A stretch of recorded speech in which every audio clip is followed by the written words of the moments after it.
You wanted the best. You've got the best podcast. The hottest podcast in the world. The Chris Voss Show, the preeminent podcast with guests so smart you may experience serious brain bleed. The CEOs, authors, thought leaders, visionaries, and motivators. Get ready. Strap yourself in. Keep your hands, arms, and legs inside the vehicle at all times, because you're about to go on a monster education roller coaster with your brain. Now, here's your host, Chris Voss. I'm Chris Voss here from the ChrisVossShow.com. The Chris Voss Show. I'll let her do it.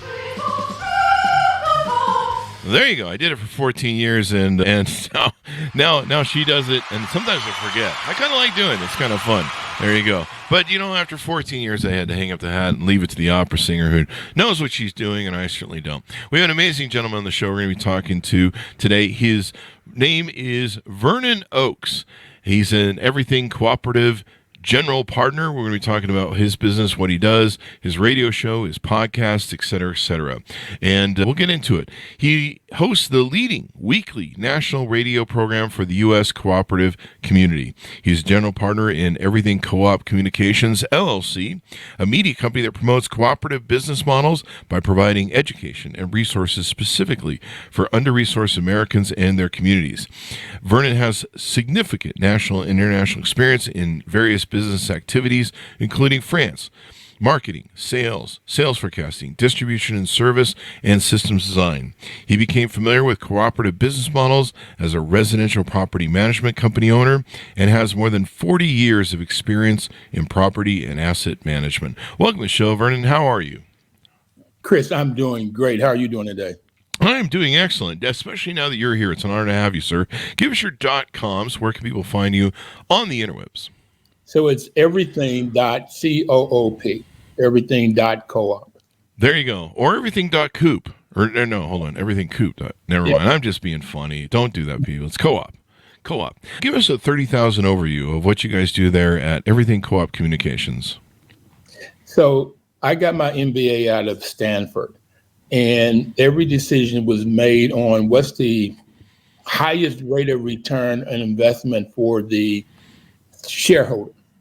And I didn't like it at the time, but I couldn't articulate it until I learned about co-ops as I was managing them and watching everyday people run a business and do it extremely well, get the education they need to run a business and hold each other and everybody accountable. So I fell in love with this co-op model because it just does a lot for the people that are in it, as opposed to shareholders that may not even live in the community.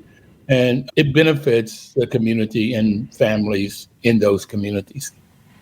There you go. So you go through all that stuff and help people. And what made you prompt you to start the radio show and then eventually the podcast? And how does that work? So I was the president of the National Association of Housing Co-ops, and I had two older gentlemen, Herb Fisher, a lawyer out of Chicago, and Roger Wilcox. Roger was in his 90s and Herb was in his 80s at the time. And they kept telling me that if developers would build co-ops and people would buy them. And I listened to that for a while, but I put my marketing hat on and said, people just don't understand co-ops. So if people demanded housing co-ops, then developers would build them and then they would buy them. And so I started going around being on radio shows.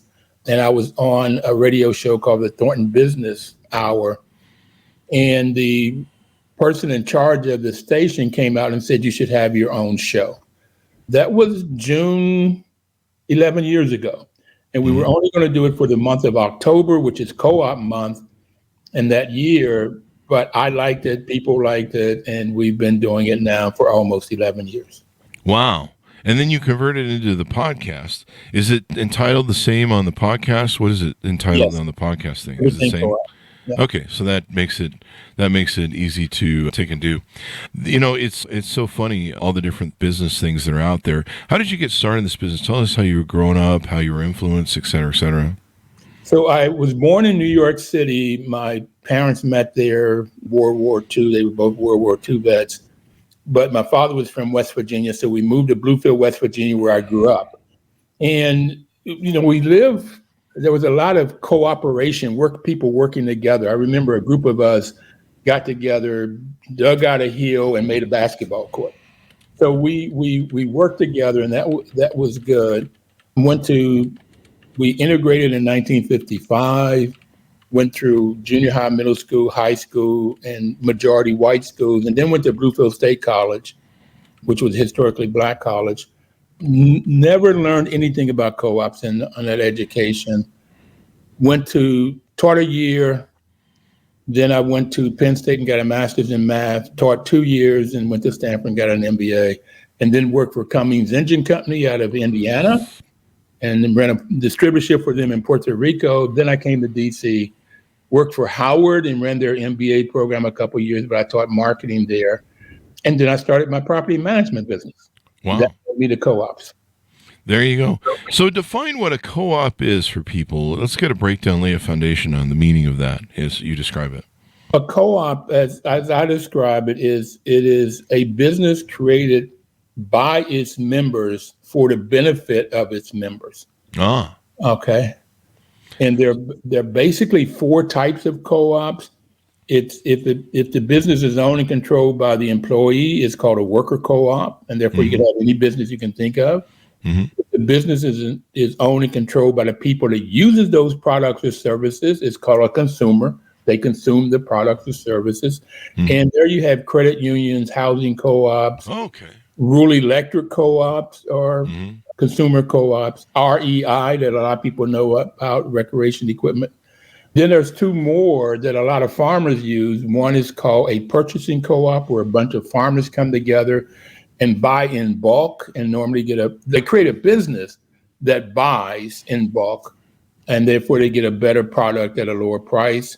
And then farmers and other people are beginning to do that also, creating purchasing co-ops. Ace Hardware is a purchasing co-op.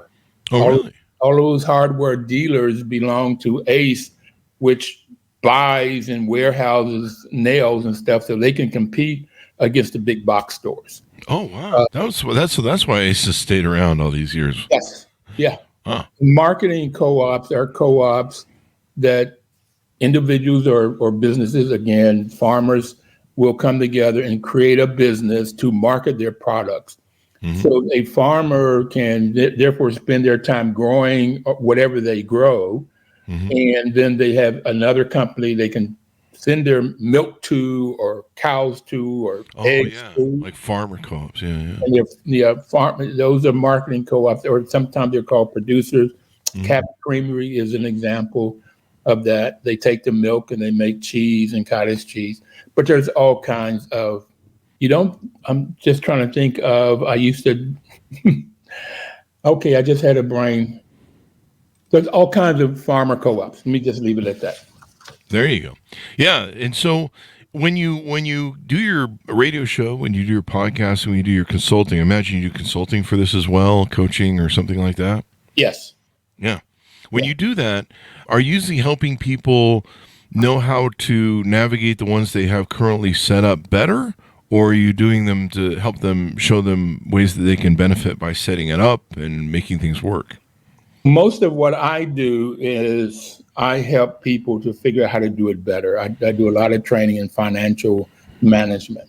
I don't do as much in creating them. There are people around that help people to create. There's co-op development centers. Most of them are financed by Department of Ag, and they're on rural, but sometimes they're in urban areas also, that helps people to start co-ops and figure out how to make sure that they're successful. There you go. Now, it seems to me that a lot of co-ops, or some co-ops, like, for example, the farmers co-ops, these are technically, at one time, they were probably competitors, right? So they were all competing for business and distribution, but by seeing the vision of co-opting up and working together instead of competing each other, they found that they had a more powerful sort of lobby or conglomerate. Correct? Is that a good analysis? We can get you into this world too. That's excellent. That's exactly what happens. Co-ops are operated by values and principles. Okay. And one of the principles is cooperation among co-ops.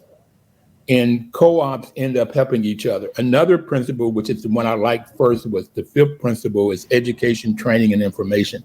So co-ops are always training each other on best principles, best ways of doing businesses, best practices. And they share information more than compete. It's more of working together. And this is this cooperation among co-ops. But you should also have credit unions helping housing co-ops, and housing co-ops might help a food co-op. Food co-ops could be either owned by the employees or owned by the consumers. They were mostly started with owned by the consumer. Yeah. There you go. And so I know UPS used to be employee owned, but is that an employee owned company that's not really a co-op? Union Pacific or United Parcel Service? 90% sure it's not a co-op. It may be an ESOP, which is another form of employee stock ownership, another employee ownership model, but I'm 90% sure it's not a co-op. There you go. There you go. If you're out there listening in the field, does this only pertain to like certain businesses, or can a lot of businesses pull this off in working with their competitors and creating co-ops? So right now, baby boomers, there's something like own 60% of small businesses, and they're a lot of times they don't have a succession plan.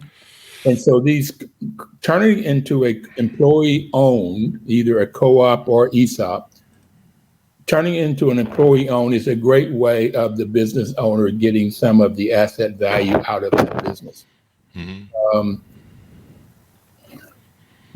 I like co-ops. If you've got a business and the employees start owning it and making decisions, they normally make better decisions when they are working together. These employees are in the world, out on the front line doing the work.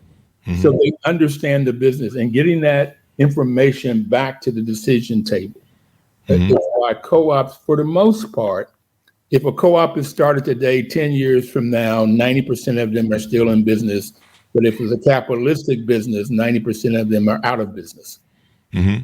Because people are working together, helping each other, and it's for the community, and the community rallies around them in bad times. I would imagine that, the big boxing of America, the warehousing big boxing of America had made it, really was destructive to Main Street and small players and medium-sized players as well. And so I imagine co-opting is probably the best way to compete with that craziness. It could be the Walmarts, the Home Depots, all that sort of stuff. Oh, I absolutely think so. I think co-ops is the answer to combat the big box stores, because they do go in and they just mess up downtown, they mess up Main Street, take all of the business away. And the small hardware stores go out of business with Home Depot and Lowe's and all of those different places. Yeah. So they have to compete. A lot of times when they're buying products, if they're buying small amounts, so they pay a higher price. Mm-hmm. If they can get into an Ace hardware, and that's what happens to Ace a lot of times, is family-owned hardware stores that would become a member of Ace, and then they can buy. They have the option of buying from Ace or buying outside. Mm-hmm. Right? So they can get things, and they can compete then against the big box stores. Yeah.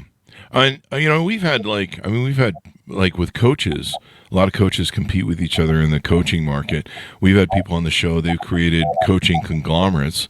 I don't know if everyone has a vote, but they'll create websites for directories and they just kind of learn promoting others raises their promotional level, their awareness level of people seeing them, and a rising tide lifts all boats, basically. I guess that's technically the whole concept of co-op. Like I said, we can get you. I'm a see if I can get you involved in this co-op world, because it. That's exactly what happens. Yeah. Okay. Yeah. Maybe we should get all the podcasts together, and we should all, work together instead of. We don't really fight each other. I don't know. I don't really fight podcasts. Like I mean, to me, rising tide lifts all boats. The better the podcasting has been for everyone, the more people are listening to podcasts as opposed to, I don't know, whatever they should be listening to. Good podcast. Yeah, good podcast. Yeah, so it's definitely helped the podcasting business. It's helped my business. It's helped bring more listeners. But yeah, I can't compete with if they're an NFL star hosting a podcast or if they're a movie star Hollywood hosting a podcast. I can't compete with that. I can bring them on my show, but I can't compete with that. If Oprah wants to start a show, she's going to have 24 million members of her audience overnight. Where we're still trying to get to 24 members in our audience, 24 million members in our audience that listen to the podcast every day. Working on people. We're at 23 million, I think, something like that. Oh, fantastic. We're in the millions, so that's all that matters. I'm in the thousands, so I've got a ways to go. Thank you. 24 million is, but she's Oprah. What are you going to do? You can't compete with that.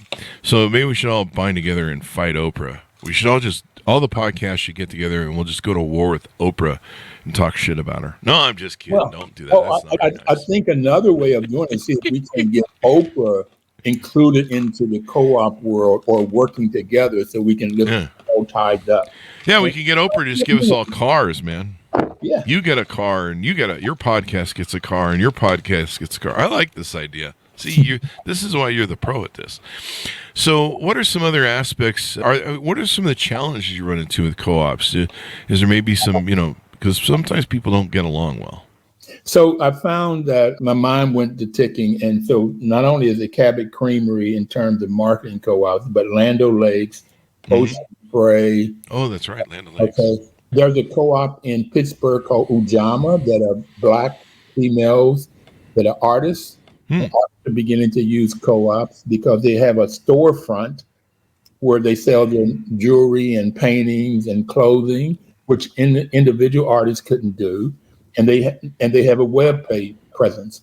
Now, with having said that, I forgot your question. I was saying, what are some issues that happen with co-ops? Like, sometimes everyone doesn't get along. How do you navigate those things? That's the hard part of co-ops. As a property manager, I found that most co-ops, they flourished and people work really well together and so forth. But if you got a president often it would be the president of the board that greedy. They're greedy for power or money. Okay. You mean there's a different way not to be greedy than power for money? Those are the two things that most people want. Power and or money, and sometimes it's the power so they can get the money. But okay. Where you get the money and you get the power, and then you get the women. Wait, is that from Scarface, the movie? Okay. Is that a line from Scarface? First you get the money. That is the problem with co-ops. So the secret of it is it's finding those people as soon as you can and following the bylaws and the rules of cooperation so you can get them out as soon as you can.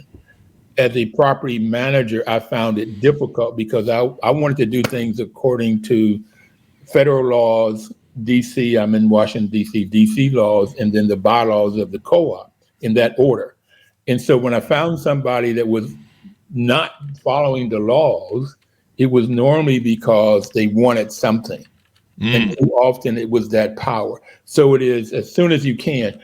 And I would have to go and get help. National Co-op Bank had loans out and they would come in. They were the easiest to help sort that out. HUD, a couple of times I was able to get them to come in to help because they had the loan or the mortgage or they had some kind of a subsidy program in there. But that is in fact the hardest part of co-ops. When things go wrong, they are big. Most of them are highly successful and work extremely well. But when they're wrong, you gotta get in there quickly and get that out, nudge it out, get it out. There you go. So what's the best way to go about that? Is that you need to have really thick rules and regulations, and you need to really you need to make sure that, there's guidelines and penalties. I learned over business of time that my rules and regulations and manuals just kept getting thicker and thicker, and contracts kept getting thicker and thicker as time went by. Yes. Yeah. But it is really knowing what's in the contract, really knowing what's in the rules, and then holding people to it. Yeah. You don't just let things fall. And it's so much easier either not catching it or seeing it and say, oh, that's not that bad. It won't be that bad. It'll go away. But that stuff normally builds. It snowballs. Yeah, it normally snowballs, which is kind of an issue. So, yeah, I imagine you just have to have good controls, probably large councils, right, where there's maybe a board that makes a lot of decisions as opposed to one guy, maybe. So in a co-op, the members elect a board of directors, 5, 7, 9 members. And that board then has to implement the bylaws. And where it goes wrong is if people on that board won't follow the bylaws, okay, or you get somebody elected to president again that doesn't want to follow because they want the money or the power. There you go. So you got to have people that are, sort of city councilman type people, maybe. On the thing I don't know if that's a good one. Yeah. But power corrupts everybody, I think, when it comes down to it, and money. If you don't have people that will follow the rules and hold people accountable, and that's what I liked when I first got involved in this, that people were holding each other accountable to pay their mortgage rents, or they call co-op fees, to pick up behind their animals, to whatever it is, okay? But to have classes on what the house rules or the bylaws are for the members and then holding them to it. And it may be $100 fine if they don't, but as soon as you find out that somebody's not doing what they're supposed to do or parking in the wrong place, then you act. There you go. It sounds like it's fun. It's complicated, but the fact that you can have more lobbyist power, more business power, more buying power, I imagine, for your, if you're having to buy stuff for your inventory or production, to make your widgets, you can buy things cheaper because you're grossing up and basically able to buy in bigger bulk as a co-op. It makes sense. I mean, especially when, these companies, these big box companies you're competing with now have pretty much almost unlimited resources. But Chris, what I found the biggest benefit of co-ops comes in two flavors. One is the people build up their financial wealth, build up knowledge. Financing is a part of it, but build up financial wealth. But the bigger thing that people build up is self-worth and dignity. When people in a co-op, you have an affordable housing co-op, they come in, too often nobody listens to them. Too often they don't have voice. But when you can help train them to where they have voice, they see they're listened to, they see that their voice will help in making the decisions, they get self-worth and dignity. And that's the biggest piece of it. And that follows all the way through from the individual to the family to the community. Wow. So that to me is what I have found is the bigger benefit is the financial wealth. It is businesses that really help community, but at individual level, give voice, critical. There you go. What are some things that the benefits or issues with co-opting we haven't covered or talked about, or questions I haven't asked you? The benefits, we've talked a lot about the benefits. The only negative that I see is this power grab. The education has to happen. That's the fifth principle of education, training, and information. That has to happen in order for a co-op to work. The other benefit, though, is that we find during the Great Depression, during the Great Recession, that co-ops were more resilient than non-co-ops. Oh, really? Yeah, and that was the reasons I was telling you earlier, that you have the people that own it they'll do things like take a 10% overall cut in pay. They'll decide to, and instead of letting somebody go, we'll all take a reduction. You have the co-op is in the community, and when it's in the community and the community knows about it, the community supports it. They may support the co-op before they support the non-co-op. So you might shop at you opposed to the Walmart. Yeah. And to share the overall, the ethical values of honesty, openness, social responsibility, and caring for others. There you go. You got the values of self-help, self-responsibility, democracy, equality, equity, and solidarity. It's always interesting to me. It starts with self-help and ends with solidarity, that people are working together. And the individual is trying to figure out how do I work so that me and my family are better, but how do we do that together? And you build community. There you go. I see the benefits way outweighing the negatives. When the negative happens, though, it's terrible, particularly if it's not cut quickly. Yeah. I imagine, like I said, lots of rules and regulations, oversight, all those sort of things that you find, you have to do in an organization, and you've got to anticipate for the issues. And do you find you come in a lot to clean up sort of issues like this where a community's having a challenge and they're trying to figure out how to resolve it? No, I don't do that work. There are some people out that does that work, but that's not the work that I do. So no, I don't come in. There you go. When you go, there's a conference called Up and Coming, and that's for people that are starting food co-ops. They come to this conference. And what you see is the older food co-ops that may have started in the 70s coming in and helping the ones that have an idea of a co-op, one that's going to come down the road. So people are working together. And that's the part of co-ops that I love, is how people share information. There's some funding co-ops, or the co-ops that fund co-ops. Their losses is around 1% to 3%. Oh, wow. Very, very, very, very, very minimal for all of the reasons that we've already talked about. So they probably don't go out of business as much because, if you're an individual business, you have a lot of high chance of failure, especially when you're new or market conditions change. Probably if you're in a co-op, you have a better survival rate, right? Yeah. Yeah. I was saying that 10 years from now, those co-ops that started today, 90% of them will be in business. Now, what you'll find out, Chris, is as people are learning and putting it all together and trying to figure out how to work together, they may decide not to start the co-op. Okay. But those that get started have a high chance of success. So what's the best way people can get advice from you, find out more from you on how to onboard with some of your consulting and learn more about co-ops and options they have? So you can go to everything.coop, or I am also a consultant for Illuminate. That's lighting the path together. Co-illuminate. We work together to illuminate the path. .coop. There you go.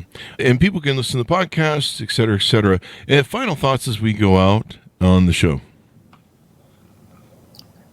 If you really want to be successful and you want your family to be successful, you want your community to be successful, then look at starting a co-op or being a patronage to a co-op, buy from a food co-op, do your business with co-ops.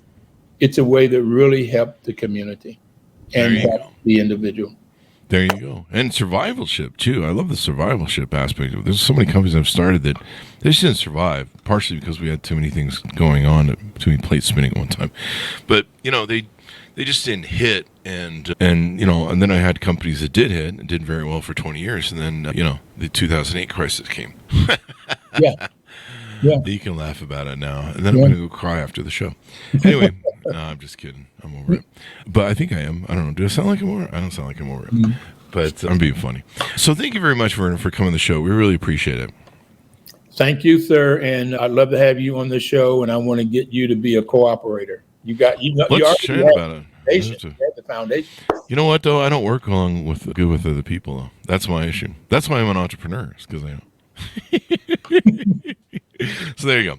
Anyway, Vernon, thank you very much for coming on the show. We really appreciate it. Thanks to our audience for tuning in. Go to goodreads.com/Chris Voss, LinkedIn.com/Chris Voss, Chris Voss, one on the TikTok, and all those crazy places on the internet. Thanks for tuning in. Be good to each other. Stay safe. We'll see you next time.